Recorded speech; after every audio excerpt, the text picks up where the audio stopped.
Happy New Year. Welcome to the Couple on Fire podcast, season 2, episode 20. Today, we are going to be talking about a new year and a new you. And that's coming up right now. Right now.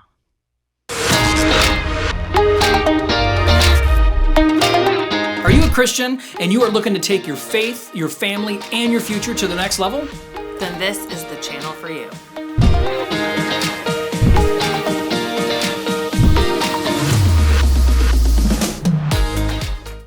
Welcome, welcome, welcome. I am one of your hosts, Josh, and I'm here with the always beautiful, wonderful, and extremely gorgeous. Look at her, people.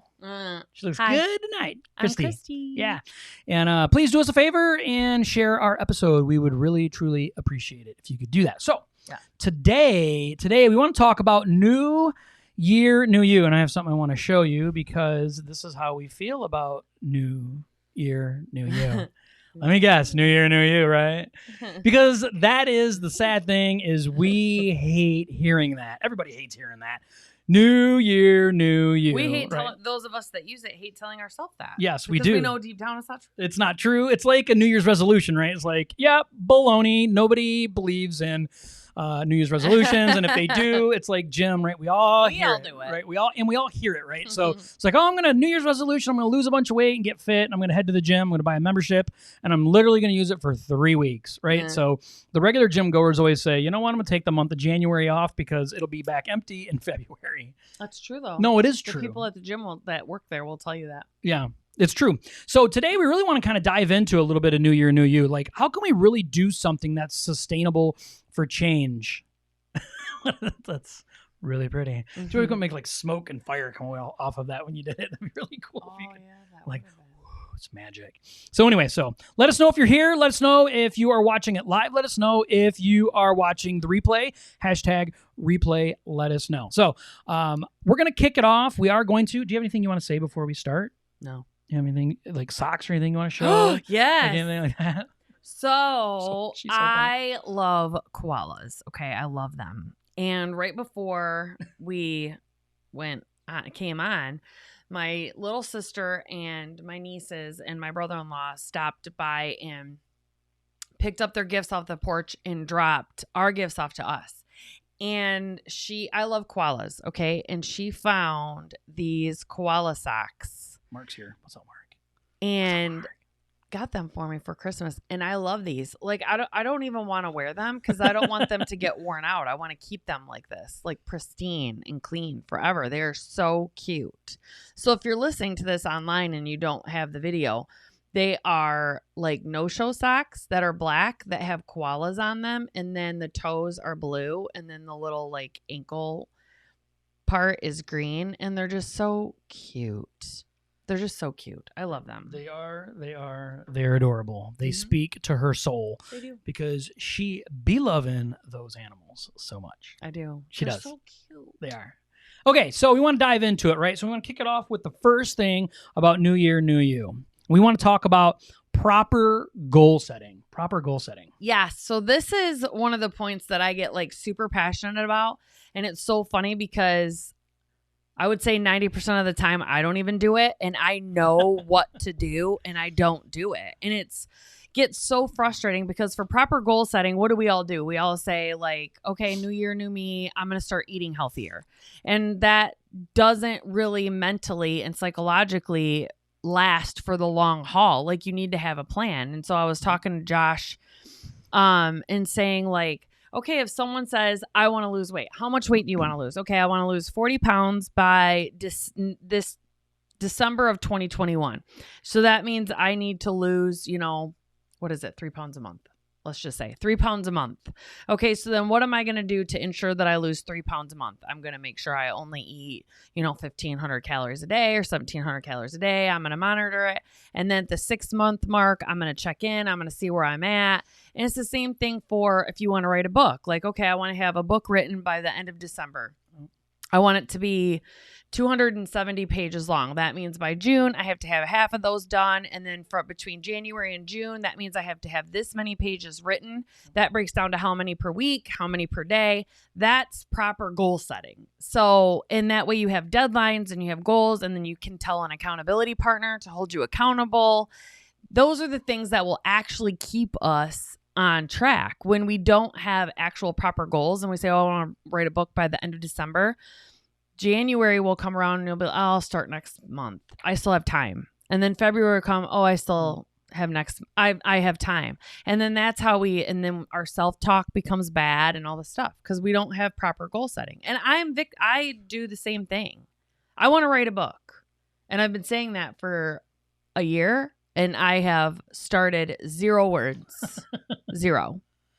You know, it does ring true, though. So I think the problem is we set the wrong type of goal. I really believe that. So I think a lot of times what we say is I want to lose weight. And that's a horrible goal. Like setting a goal like I want to write a book or I want to lose weight, that's way too general of a goal. And we get discouraged really, really easy because we feel like there's no progress coming. Well, you're not setting yourself up to win here. You're not setting up a proper goal to do that. So just like Christy said, we have to set up a macro thing that we want first. And then we have to reverse engineer that down to the micro things, right? So instead of thinking that I have to write a book and every day I wake up like, oh my gosh, I didn't work on my book. That's too big. It's too big for our mind to comprehend. We need to work on, just like she said, we have to work on something small, right? So something that really made a difference for me probably in the last, 2 months is I've been really hard on myself the last couple years because, I'm getting to be in my mid 40s and maintaining a healthy weight and stuff has been a real struggle for me. I really love food and my eating habits are really, really poor. And, I try to cook better, but then I overeat. So I'm constantly hard on myself, which is just makes me want to eat more and I get on this cycle. So I really told myself like, okay, I just need to change something small. Like my goal shouldn't be to lose weight at this point. Like that's not my goal, right? And I just want to feel better. So what can I change really small each day? Just small. And as that gets going, now I can add to that. And when we do that with our goals, we actually are capable of reaching the end without ever thinking about the true end goal. We just reverse engineer it. And that's how you really make goals properly set. Yeah, I don't know who said it. You will know. But remember, there's a thought leader or inspirational coach or something that said, you need to focus on trying to be 1% better. Yeah, there's a book. Each day. Yeah, there's a book. And then just 1%. Don't tell yourself I have to be 100% better. Just try to be 1% better. And when you do them little, I like how you said micro things, but also that your goal should be something that stretches you. Like it shouldn't be, I need to lose 10 pounds in 12 months. Okay. That's like BB goal, like laziness type of thing. Unless you weigh 10 pounds. Then it would be really oh my hard. Goodness. So, but like Josh said before we started this, him and I were talking about it. He's like, people really need BHAGs, which is big, hairy, audacious goals. Yes. And it's something that will challenge you. It'll make you grow. It'll make you step outside of your comfort zone a little bit, stretch you. Yep. And that's what's really, really good. And when we talk about these things, that's what makes us want to do it, because I am victim. I think even more so than him. I like getting comfy. I like being comfy. Okay, when I first get in, I am not scared of hard work. You first get into problems, it's like, okay, we need to do this, and fix it. And we can have these processes and procedures to make it work. But then once all those things are set up, I have the mindset of if it's not broke, then it doesn't need to be fixed. Isn't that the saying? Yeah. If it's not broke, don't fix it. And he comes in with, okay, that was done in 2010 and we're now in 2021. So let's try this. And I'm like, no, this works just fine. But that also can be a bad habit. Yeah, because it's probably not really working. Yeah. So your goal should always be improving, making little micro changes. Don't settle, Yeah, and you really need to it's important. So Christian and I've talked about this a lot, and it's not that we're going to do it, but we need to do it. Like it's something we really need to do is vision boarding is such a big thing. We're doing it. No, I put it on our to-do list. We're doing it. Yeah. So, and it is something that's important. So you can do that with 10-year goals, 5-year goals, 1-year goals, 6-month goals. Like you really honestly can do that. And if it's in your face and you really see it and you can really visualize it happening, but then you back it down, right? So then you start back you start at the very end. It's like doing a puzzle, right? So at the end, you start with the big you thing. Do borders. And you do you do borders. Yeah, you do corners. You start at the end. Then the borders. You start with the big thing though, and you work your way back, and then you have a good, healthy place to start from. And you don't feel like you're trying to conquer the world each and every day. That is honestly the number one thing that kills productivity for me. I get caught up in what do you call it? She calls it something. She's like Perfectionism. No, yes, it is definitely that. But I get caught up in like trying to redo details and redo things. And what that actually is me staying in a comfort zone. Yes. And I'm not actually pushing myself outside of it. Because he wants to keep making little adjustments. And I want the big picture to be perfect. And that is an impossibility. Seriously though, that's like tweaking it. No, that's like the definition of insanity. It really honestly is. Like I drive myself completely nuts.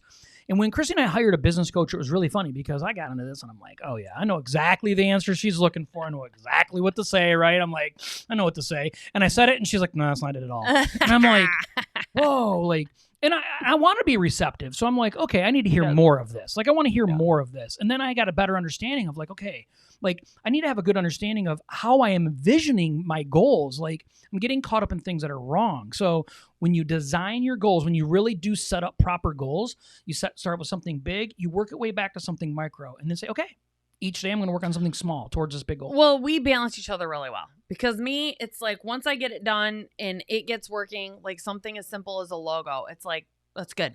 You know, like we got it. It's good. And he'll want to add a shadow here, add a highlight here, and he'll do that to death.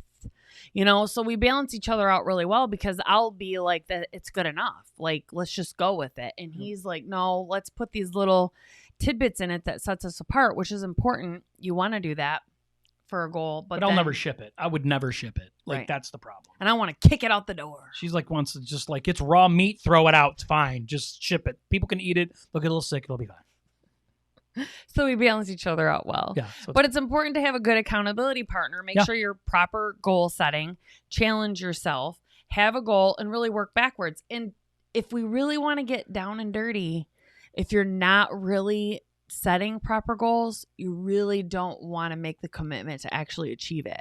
We all like to be like, I want to lose weight. I'm trying, but how are you trying? Like, do you really want to be held accountable? Do you really want to put the work in?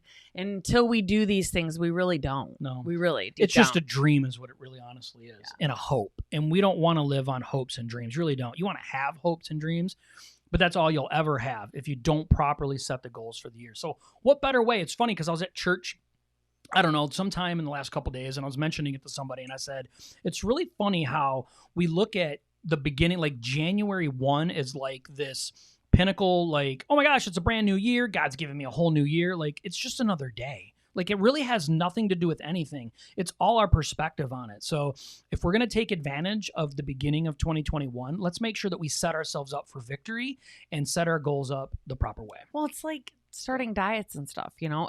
That's the way our mind works. Like, I'll start on Monday. Yeah, it's always Monday. I'll start on Monday. No, it's always tomorrow is what it is. It's true, yeah.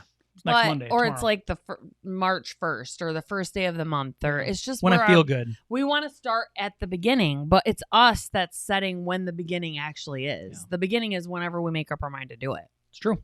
All right, point number two is who's your top 5? And this is really important. I'm going to let Christy dive into this, but it's really important. I just want to preface it.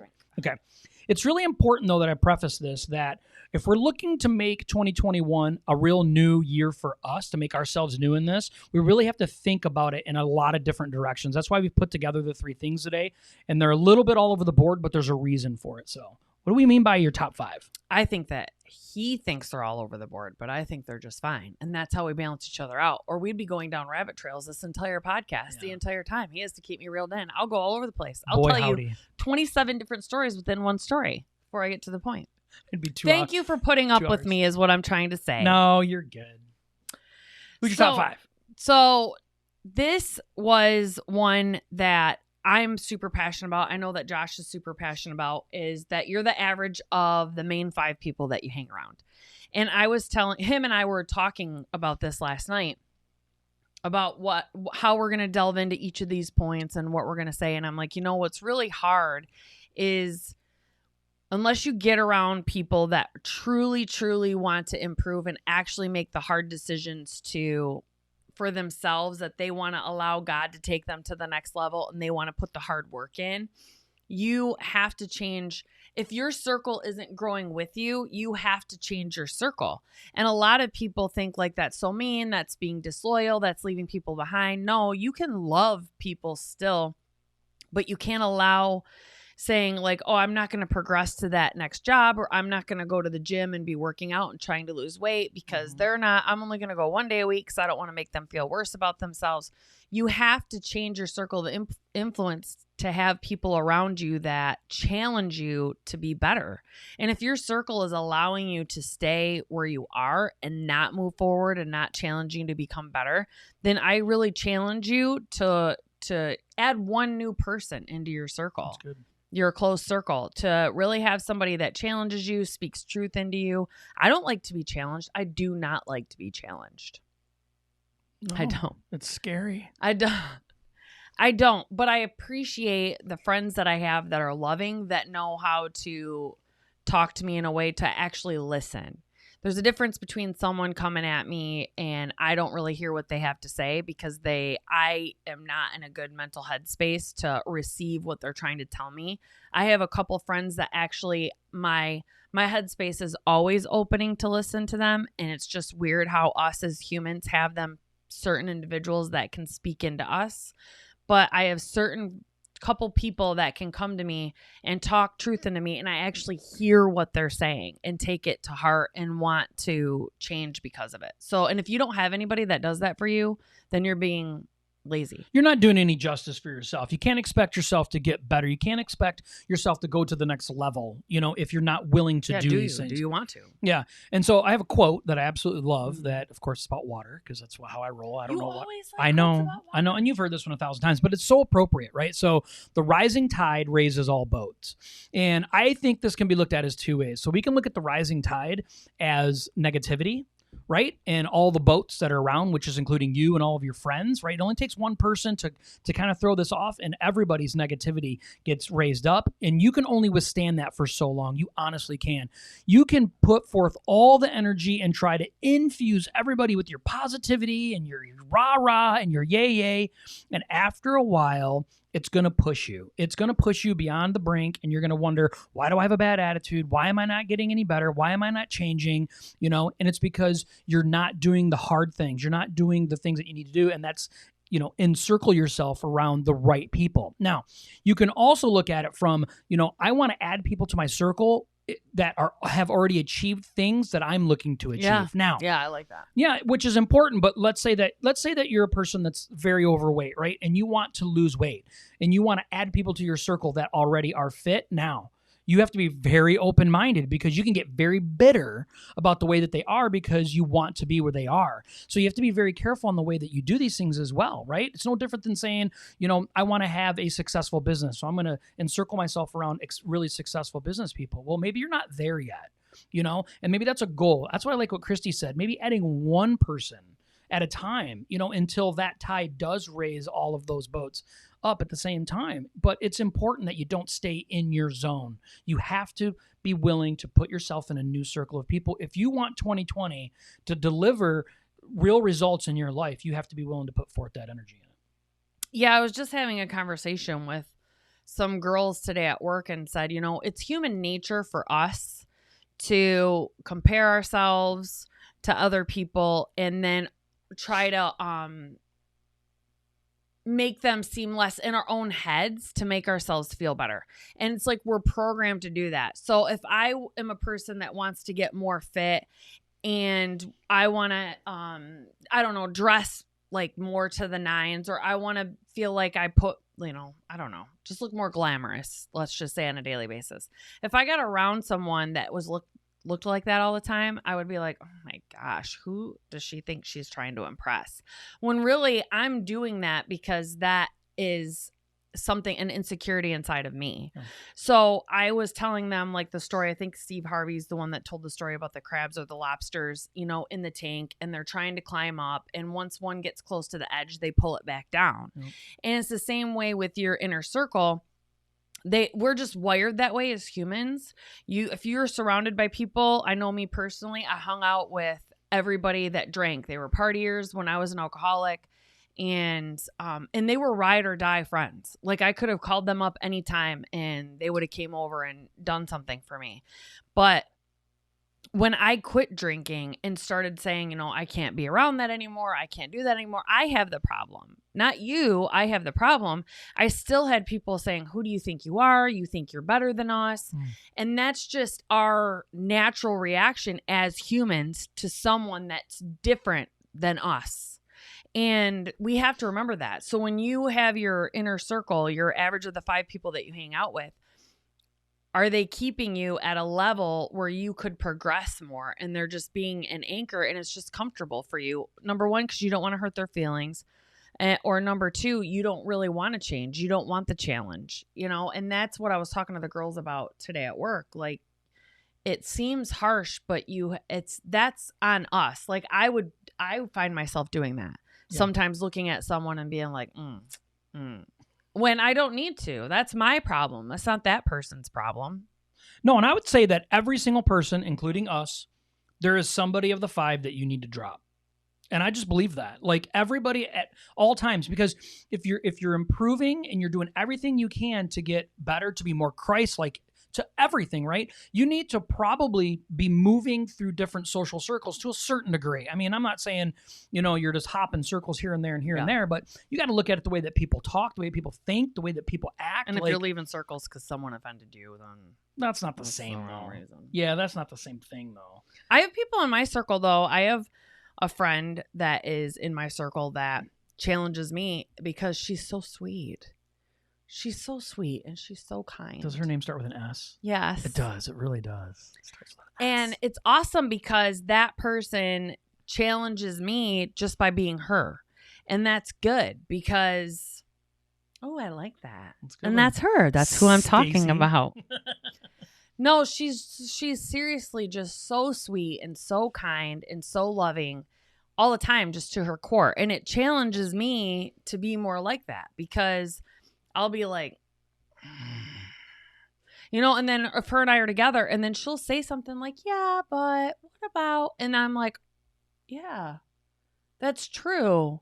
You know, so it's really, that's what we're talking about. Like the people, who they are at their core. Do you have people in your life that are challenging you to improve in the areas that you need to improve because that's where their strengths are? Yeah. You know, and her strengths are just sweet and kind and loving and always seeing the positive in stuff. And it helps me be better. Yeah, I agree. And we have to have people that are willing to challenge us and cause us to not feel bitter or bad about ourselves, but to challenge us to say, I want to go to the next level. I mean, that's what our main thing, and Tony Robbins talks about it all the time. Like the main factor that makes a difference in people's lives is their ability to continue to grow as a human being. We should continue to want to grow spiritually, mentally, physically, emotionally, and spiritually, if I didn't already say that, which I think I did, but if in all facets, we should desire growth. And that's what keeps everything in our desires flowing until the day that we leave this earth and go to heaven. Like that should be our goal, is to grow. And we have to ask ourselves, like, why am I pouring into myself so I can pour into other people, or for selfish reasons? And if we're not careful and we start looking about what's the things I can get, we end up putting ourselves in a circle of other getters and not givers. And we end up being in the wrong circle of the wrong 5. And it's destructive. And I also have something to say about that, though, about myself, is that what I have found about myself, because I struggle with codependency, you know, I really want people to like me, and some days I'm really good about it, and some days I'm really bad at it, and some days I'm like, you know, I've finally reached a place where I don't care, as long as I'm doing a heart check and I have the right intentions, I don't care what people think of me. And then other days I'm not good at it at all. So I struggle with codependency, and what I've realized about me, and I've really worked on this past year of 2020, is it's okay to understand that not everybody is your people. And when you're growing, sometimes people are just meant to be in your life for a chapter, and sometimes people are meant to be in your life for your whole book. And it's something for me, I'm like, okay, if I am gotten really close to people that aren't progressing, and I'm trying to stay back and trying to continue to help them and try to continue to encourage them, but now it's stifling my own progression because I'm codependent and I really want them to come with me. I can't do the work for them. One of my favorite quotes of 2020 is, I can only explain it to you. I can't understand it for you. And that is one of my favorite quotes of 2020. And I don't know that girl's name. I should, but I don't. I can't. It's press secretary. I can't think of her name. Of Trump. Yeah. And Michaela or something like that. I don't remember. I should know her name. Mark, if you know, put it down, because normally you're a quick draw McGraw when it comes to that stuff. So.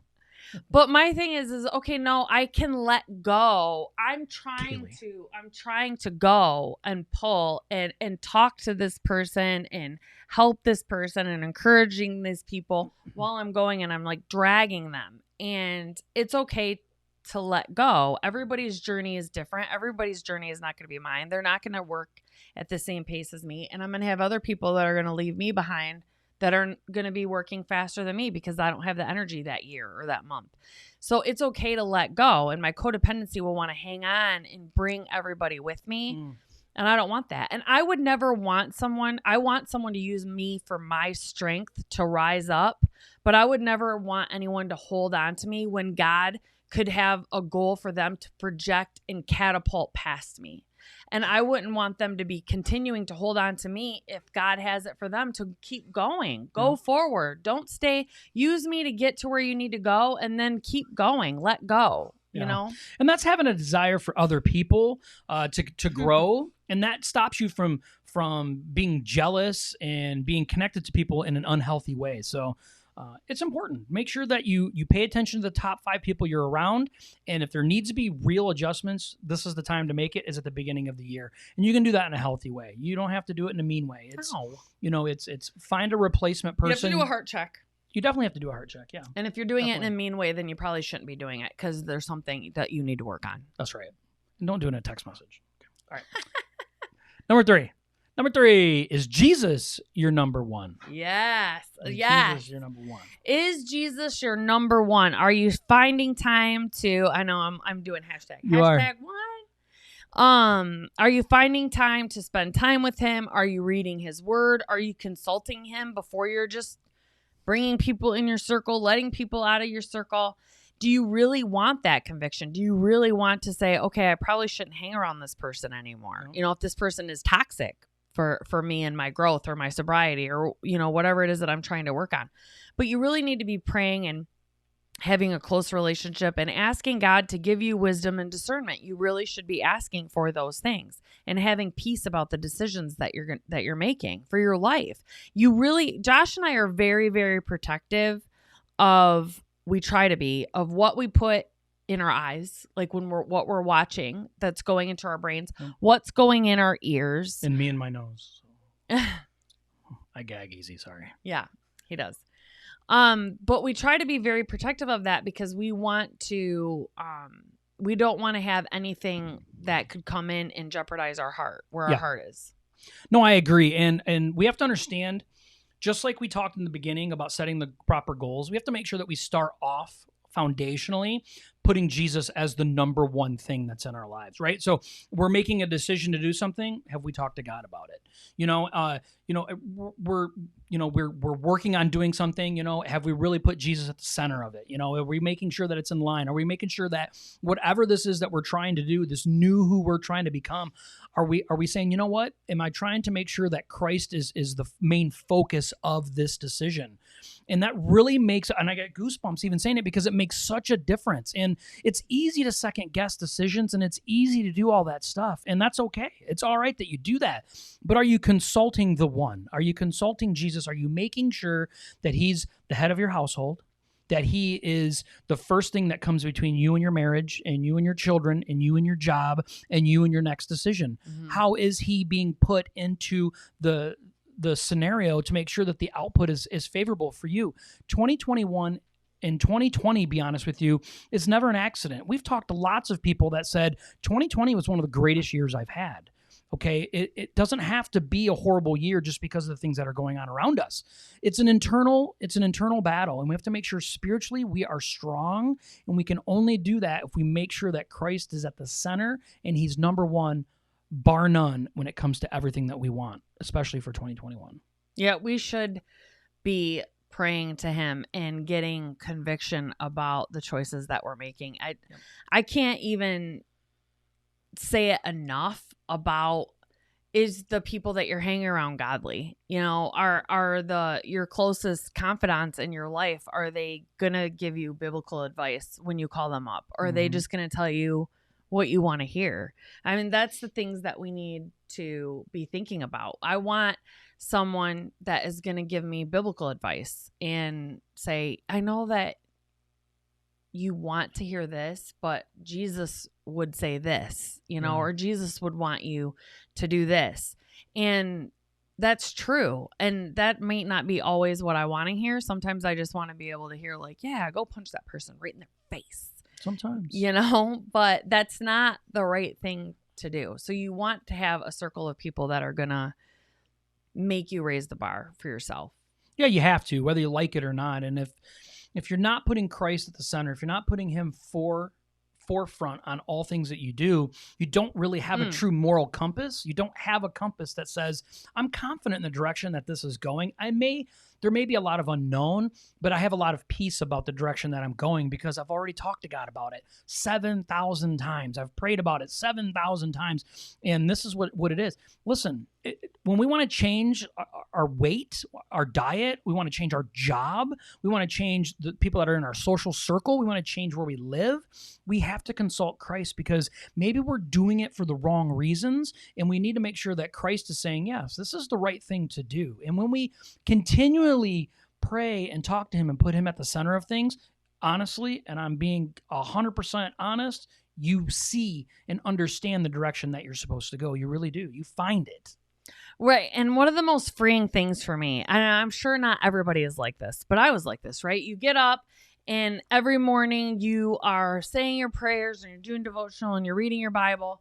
And then you go out and you're by yourself, okay? And everything's going smashingly when you're praying and reading your Bible and doing your devotion. Yeah.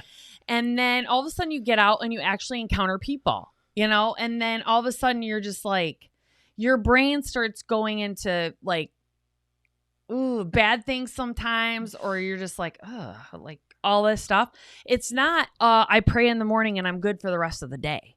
One of the most freeing things for me was that it is a minute to minute thing, like situation to situation is what I'm trying to say. So I can be good for a little bit, and then all of a sudden I may get in a situation that is testing my patience.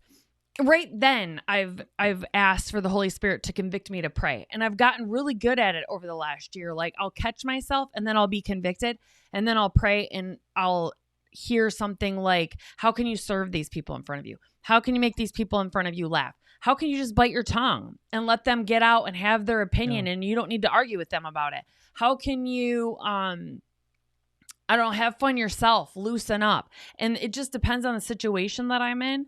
But it can change on a dime, and it's it can have 10 situations in a day that I have to do that. But you can't pray in the morning and do everything that you're supposed to do to check off all these boxes and then start your day and think your whole 24 hours is going to be without any kind of problems. It's not true. You need to have the Holy Spirit convict you, and you need to make the changes throughout the day as they come up, and you need to allow that, and you actually have to put the work in to do it. The Holy Spirit will convict you, but you have to do it. He's not going to come down and put strings on you and start puppeteering you around and taking your mouth and saying things that he wants you to say. You have to do it. Yeah. So we want to drop a challenge for you. Yeah, okay? challenge. It's really important that you get challenged. We need to be challenged, okay?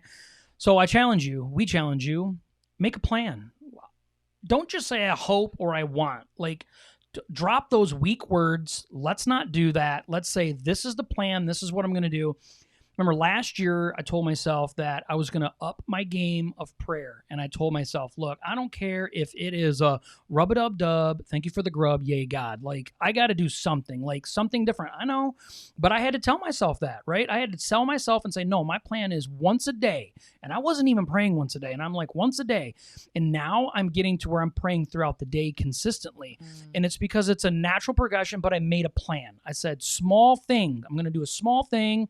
Even though someone like her would roll their eyes at my funny I'm thing. not rolling my eyes. I'm just And like, so, you know, but rubber to me, ducky? I'm like, hey, if that's what I have to do and I'm doing it, then I'm doing it. And so make a plan. Know that 2021, when you get to December, you're going to be able to turn around and look back throughout the year, and you're going to be so thankful that you made a plan, that you set some goals, that you made the goals properly so you could work through them. You made Christ your number one, and you changed some people socially around you, and you will see yourself at a different level than you ever thought possible. But you have to put in the work. It's not going to be easy. It's going to be hard. It's going to take time, but we challenge you. Make a plan. Now's the time. It's the beginning of January. And a lot of people choose, I mean, it started out small, but a lot of people now in our circle choose a word. So I know that Josh's word this year was bold action. Bold action. That he chose. Not bolt action.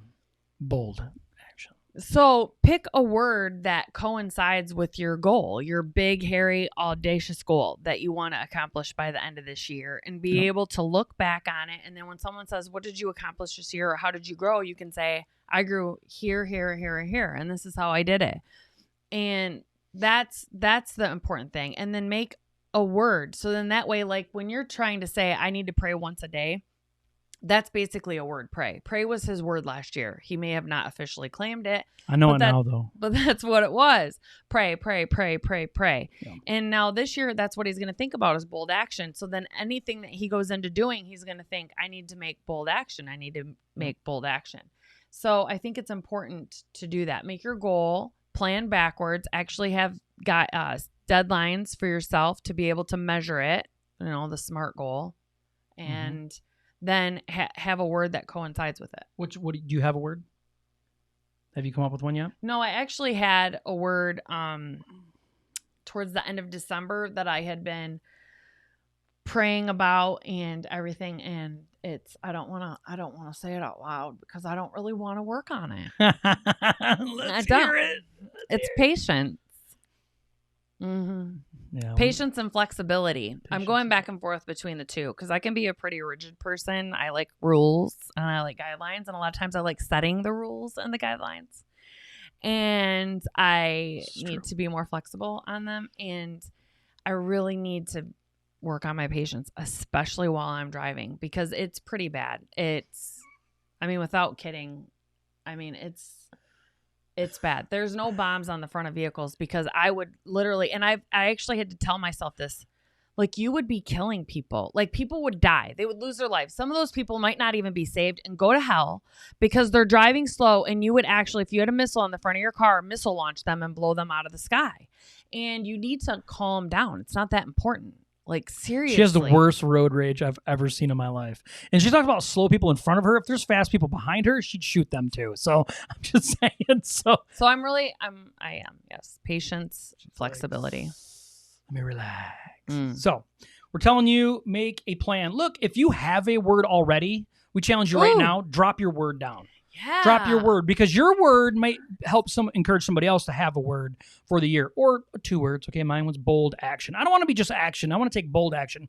And the reason I want to explain real quick why I say bold action, because I'm really good at making other people believe that I am taking action when I am actually taking action, but I'm not taking bold action. For me, I'm still staying in my comfort zone, and I don't want to do that.